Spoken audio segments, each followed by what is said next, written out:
I have Elizabeth Crook with me today for this video short here in the Simple Things newsletter, and so grateful that you had the opportunity and the time to spend with me today, Elizabeth. Well, I'm delighted to be here. Yeah, we had you on the podcast, and we'll make sure people have a link to those episodes where we talk to you. And you're all about helping people kind of find that passion in their lives and reignite that passion, aren't you? Absolutely. You know, life is sometimes people say life is too short. Life is really too long to do things that drag you down every single day. Yeah, that's a good word. Life is too long to spend it doing things we don't enjoy or things, and I know we all have those things that we have to do that we don't enjoy, but to live life without passion, to live life without some kind of fire for something in our lives, that's really no life at all, is it? No, it's not. So as we talk to folks here, and maybe specifically those who have lost their passion, maybe those who feel like they're stuck in a rut, or they feel like they've lost that direction, or they're just not enjoying things like they used to. What advice would you have for them? Well, one of the quick things I do, because we all go through those ups and downs when things that have been good don't feel good anymore. But one of the things that I do for myself every day, and it makes a huge difference, is I take at least 5 minutes. And in those 5 minutes, I write in it, not in a fancy journal. I take a spiral notebook that you get at the drugstore, and I write down 3 things I'm grateful for. Sometimes I'm grateful because it's not 100 degrees in Nashville today. Some days I'm grateful because I'm sitting on the porch and can see a red bird in my tree.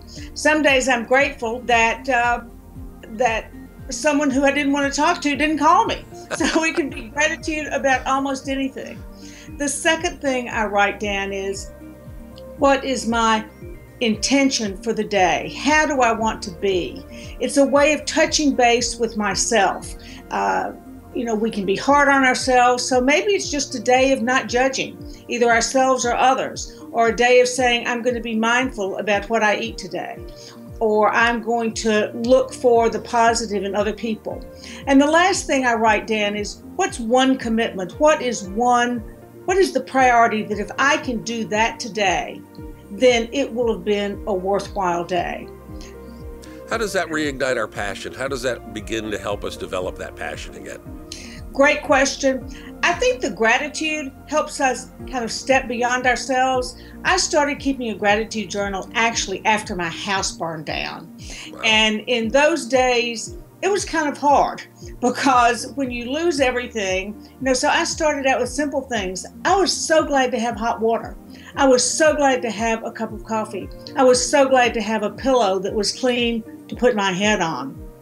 And it has a way of, I think, just shifting our energy instead of looking at what's wrong. And goodness knows there are lots of things that are wrong. There's injustice and strife and conflict in the world, and we may be having issues at home or at work. But by focusing on what we're grateful for, it begins to make us more in tune to see what is positive.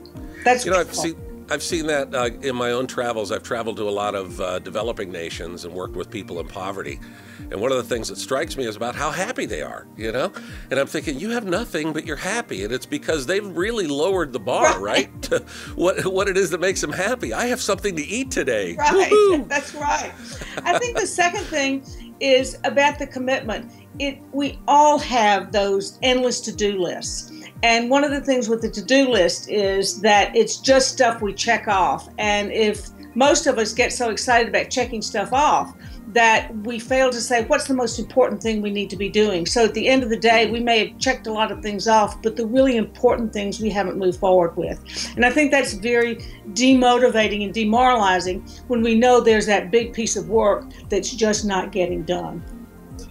The thing that we really are passionate about. Or the thing that seems so big or that seems in our way. If we can just attack that and stick with it until we've made progress or moved that, it makes all the difference in the world. And if there's something like that on your list and you can say, what is the next step? What is the first step to get there? Then you can begin to move and get unblocked and unstuck. So let's recap here. You pull out a journal every day, even just a spiral notebook, or, what I use is an app on my phone. It's called the 5-Minute Journal, and it asks me those questions.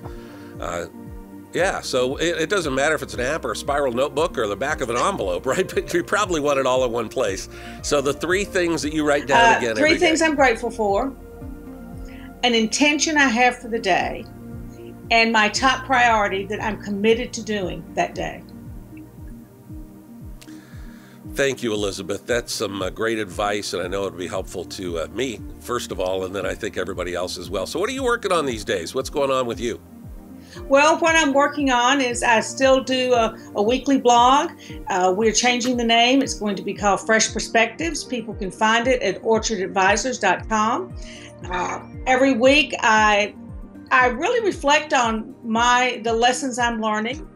It's always nice to think that we have learned all the lessons, but we all know that's not true. It comes out every Tuesday. I would love to get comments on it. The people I work with and talk to and who listen to my blogs tend to be people who have already been successful or who are already doing something in their lives, but they're saying, maybe there's something more I want to do. Maybe there's something different I want to do.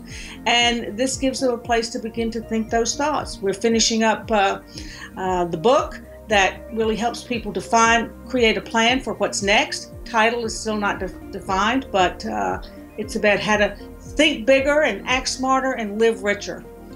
Well, I'm sure it'll be awesome. I know already the content that you developed currently is great stuff as well. So we'll have a banner ad right here on the newsletter.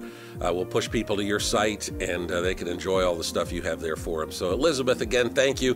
Need to have you back on the podcast here real soon as well. Thanks, Dave, and thanks for all the great work that you do to help us all have more passion. Same to you. Thank you, Elizabeth Crook. Okay, bye-bye.